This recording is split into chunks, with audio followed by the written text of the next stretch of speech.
how are you? Hope you're well. So today I will be doing the final monthly wrap-up of 2023, and then if you want to see what I got for Christmas, I will be doing a bookish gift haul at the end of the video. So we started the month off really strong by finishing the Caraval trilogy. So I finished Legendary on the 2nd of December and I gave it 4 stars. And then I finished Finale on the 7th of December and I gave it 4.5 stars. So overall, I just really loved this series, and as you could probably tell, I didn't give this series as high a ranking as I did the Once Upon a Broken Heart trilogy, but honestly, now that enough time has passed, I definitely do think that Caraval is equal to the Once Upon a Broken Heart trilogy. I haven't changed the ratings to 5 stars at all, but I do think when I reread it at some point in the future, it will definitely be ranked higher and much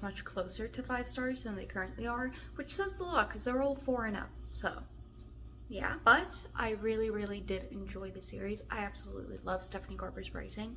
And I don't remember if I said this in last month's wrap-up, but I did film spoiler reading vlogs for both series entirely that will be coming out sometime next year. Not entirely sure when, but keep your eyes peeled for that if you are interested. Next, I finished the Christmas Bookshop by Colgan, and I finished that on the 5th of December, and I gave that 3.5 stars. I do talk about this book a lot in my Christmas reads video, and overall I enjoyed it a lot more than I thought I would. This wasn't necessarily a usual pickup for me, but it was fun. It definitely felt like a sweet little Christmas movie, and not like the Hallmark type of Christmas movies necessarily, more so like a Christmas movie that would kind of actually be popular, I guess. So in general, it was fun. It's not my usual type of read, and in general, Christmas reads don't really get rated that highly for me, so there is that.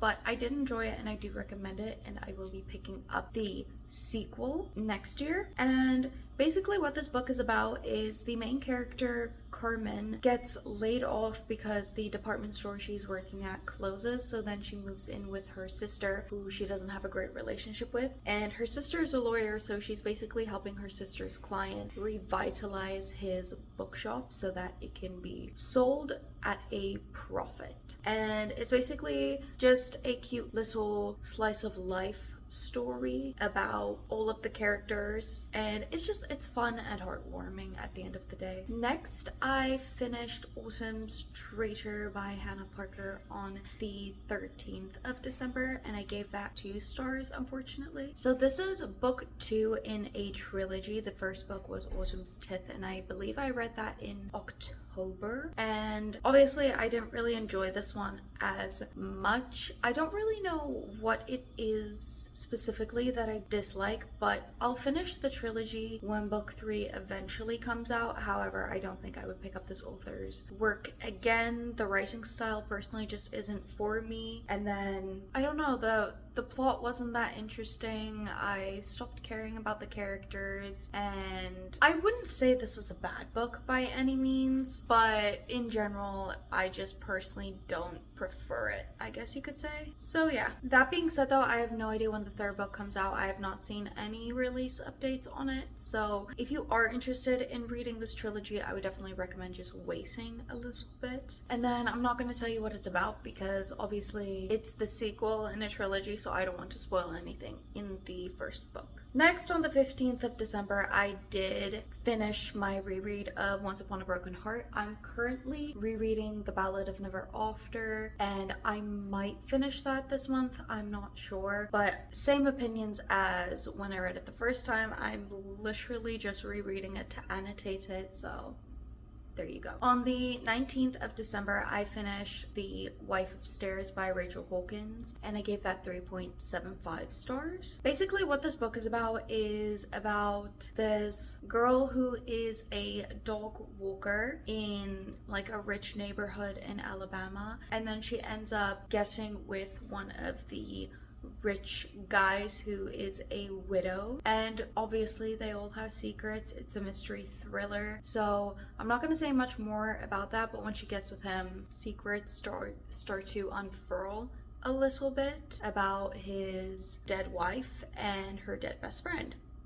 So I did actually really enjoy this, and I have read this author before. I think sometime last year I read The Reckless Girls, which I did enjoy a little bit more. But in general, I'm learning that I just enjoy Rachel Hawkins as an author. So that is fun, and I definitely will be reading more of her work. And in addition to that, I also do recommend her work. Yeah, she's fun. It's great. I obviously can't really say much without spoiling it. I personally did kind of see the twist coming, but that didn't affect the book as much for me because it was still a fun listen. So, and then the last book that I finished, this was a slow month for me, was No One Is Watching by Alyssa Cole, and I finished that on the 21st of December. I gave this book 2.5 stars. I didn't really like it that much. I was looking for a fun mystery thriller, kind of the same vibe as The Wife Upstairs, but this one just, it didn't hit the vibe, and I realized that pretty early on into the book, but it still intrigued me because it's a mystery thriller that kind of revolves around gentrification and the racism around that. So I thought it could be a really interesting read. It ended up just falling kind of flat for me because I won't say what it is, but the plot twist felt very gimmicky to me, like a really bad like action movie type of plot twist, and it just really put a sour taste in my mouth. It's dual point of view between main guy and main girl. The main girl, Sydney, I really found her unlikable. She was just kind of rude to everyone. I don't know, I just didn't like her. I didn't like her personality. Point is, I didn't like the main character. Plot twist was gimmicky, and it was just overall a letdown. I highly doubt that I'm going to finish any more books right now because, like I said, I'm reading The Ballad of Never After. I'm also reading Love Redesigned, and I'm just kind of entering a reading slump because I still love Once Upon a Broken Heart, but I should not have picked the reread up so soon after reading both trilogies by Stephanie Garber. I should have given it a few months, so that was my bad. But I'm dedicated to finishing this book and annotating it. And then Love Redesigned really just is not the vibe that I'm looking for right now. I wanted to pick up a fun little romance just to break up all the fantasy that I've been reading, but Love Redesigned is 520 pages, which is just, I want to like Lauren Asher, but I think her books are just too long. You know, I don't know. Romances shouldn't be that long in my opinion. In terms of DNFs though, I did unfortunately DNF one book on the 27th of December, and that is Lavender House by Lev A.C. Rosen. So originally I picked up this book because I thought the cover was really, really pretty, which it is. I didn't read the back. I never read the back. I go into my books almost completely blind. But I did that, and I should have read the back of this book because it's a historical fiction, which in general just is not my vibe. The only other one that I read was The Seven Husbands of Evelyn Hugo, which that one I did enjoy quite a lot, but historical fictions just tend not to be for me. And then honestly, I DNF'd it because I really just didn't want to read about the insane homophobia that was in the 1950s, because the entire premise is this inspector for the police was fired because he was caught with another man in the bathroom of a secret gay club, and he got fired because that was allowed back then. And now he's a private investigator for this house of like secret gay people where they pretend to be straight, but then it's like a safe haven almost, and someone was murdered there. So they hired him to investigate it because he's safe. And it does sound interesting, and I do think I might pick this back up at some point in the future, don't know when. And it is a duology, by the way, but really, I don't know. They used the F word, and that was really like it for me. I knew going into it because they're very blunt about it. You find out within like the first 2 chapters that that's going to be a thing, and I understand for the time and the representation and everything, like that's just how it was, which is really unfortunate. But I didn't want to read about it. It wasn't fun for me. I'm going through a reading slump, so like adding that on top of the slump, just it was not it. So I did unfortunately have to DNF it. But if it sounds interesting, I do recommend it. It's not badly written at all. And like I said, I would love to be able to pick this up at some point in the future. So that was everything for this month. And elephant in the room, it was Christmas, and everybody in my life knows that I love reading, so I did get a lot of bookish related things. So I'm gonna share that now because I love watching hauls, so thought maybe it'd be interesting to share a haul myself. And then I don't know if anybody else cares about this, but I'm going to also let you know who each gift is from. I just like doing that, so yeah.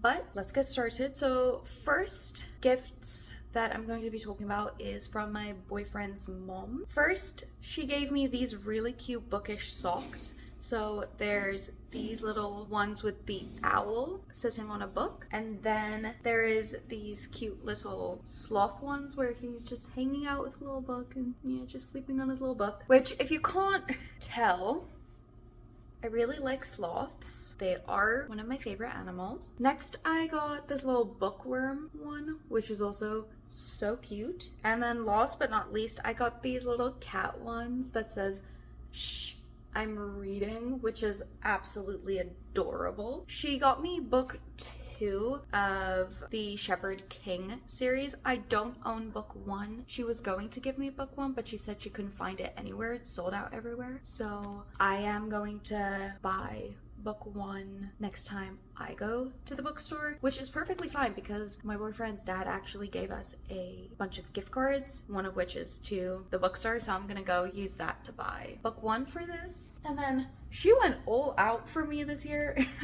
She gave me the entire Entangled with Fae series. So we're gonna go backwards for this one. We're starting with book 5, A Dream So Wicked, which is a Sleeping Beauty retelling. Next is A Taste of Poison, which is a Snow White retelling. And they're all retellings, but with fae, so it's really fun that way. Next is Kiss of the Selkie, which is a little mermaid retelling. Hopefully you can see these. I kind of figured out how to get my phone to like flip the image so that it's not mirrored, or it is mirrored. I don't know. You should be able to read the titles now. That's my point. Next is Heart of the Raven Prince, which is a Cinderella retelling. And then last but not least is, or first, this is book 1. I went backwards. First is Curse of the Wolf King, which is a Beauty and the Beast retelling. I'm very excited for these. And the thing that I love about this pile is that even though it's a 5-book series, like this was a big series, but they're all interconnected standalones type of, like they're all in the same world and they're all princess retellings, but you don't have to read this in order. So if I feel like reading the mermaid one first, I can totally do that, and there's absolutely no issues about that. Everything from my boyfriend's mom to me. She really went all out this year. And then this year, my boyfriend has a very, very big family. So instead of buying everyone gifts, we did Secret Santa so that it's easier. Because last year, literally, gift giving took 4 hours, and I'm not exaggerating. It took forever. So we did Secret Santa this year so that everyone can just buy one nice gift for one person, and it's quicker, cheaper, easier.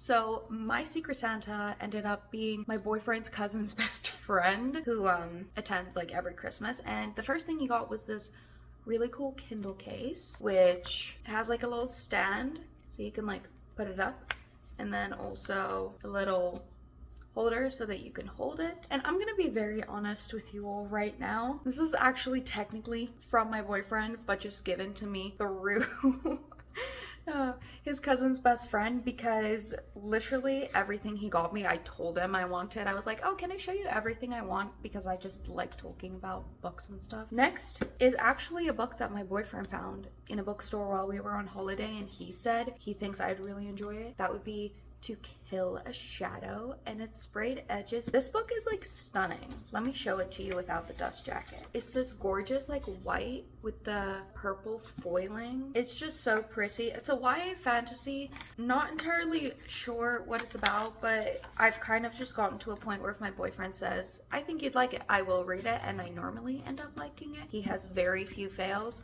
so To Kill a Shadow. And then finally, which was like a giant shock for me, the special holiday edition of fourth wing with the black sprayed edges and the red cover, and then it's just a normal book underneath the dust jacket. But there is this really cool end paper art in it, and I was considering buying this for myself, but then I saw that it was $33, and I'm a little bit of a cheapskate, so I was like, you know what, no.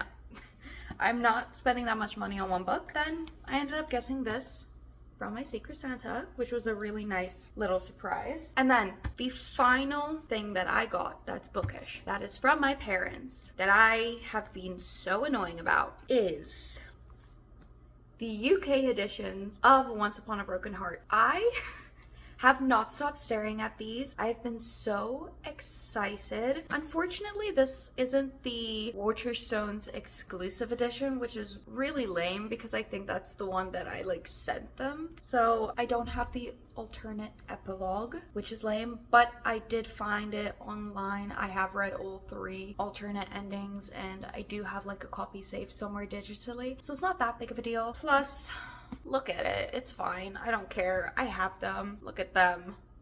So these two underneath the dust jacket are just plain. Well, I'll show you. We're going backwards again, just by the way. So underneath A Curse for True Love, it's just plain red, nothing special. That's what the edge looks like. I love that they have the little designs. So that's book 3. This is book 2.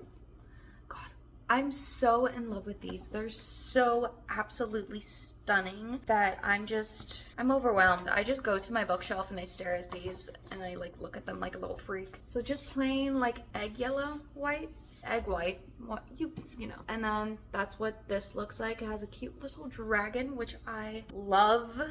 And I don't think I will ever actually read these copies. These are purely just to look nice. I don't think I want to ruin them by reading them. So my other copies will be the loved and annotated ones, and then these will be my beautiful shelf ones. Oh.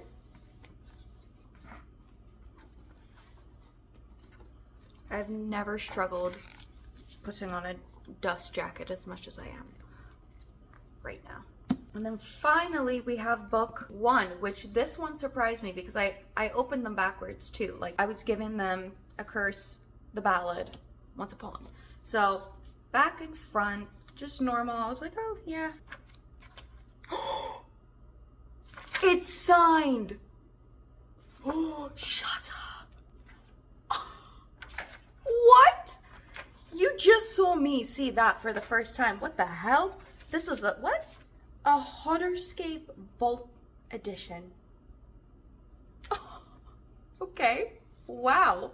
Yeah, so what I was saying was this edition for some reason has this gorgeous foiling, which the other two obviously don't. Those are the sides, which love, you know, like I'm so happy that I have these. I don't even mind that this, like the other two don't look like this. It would have been really cool if they did, but it's signed. That's amazing. Oh my goodness. I just discovered that for the first time. Okay, wow. But yeah, Once Upon a Broken Heart, UK editions. I was very annoying about these. I'm so happy to own these. This is literally the only series I've allowed myself to like collect different editions, because I've never been like a book collector. Like all the books on my shelf, I want to be books that I have read. And okay, that's a lie. I do have Dracula like right there. I have 2 editions of that, but it's fine. This is the only one. I have 3 copies of this one, and then I have 2 of each of these, and it's really, I'm so excited. I'm so happy. And in general, this Christmas has just been great. Everyone's given me such good books. Granted, I did just have a list that I gave to everyone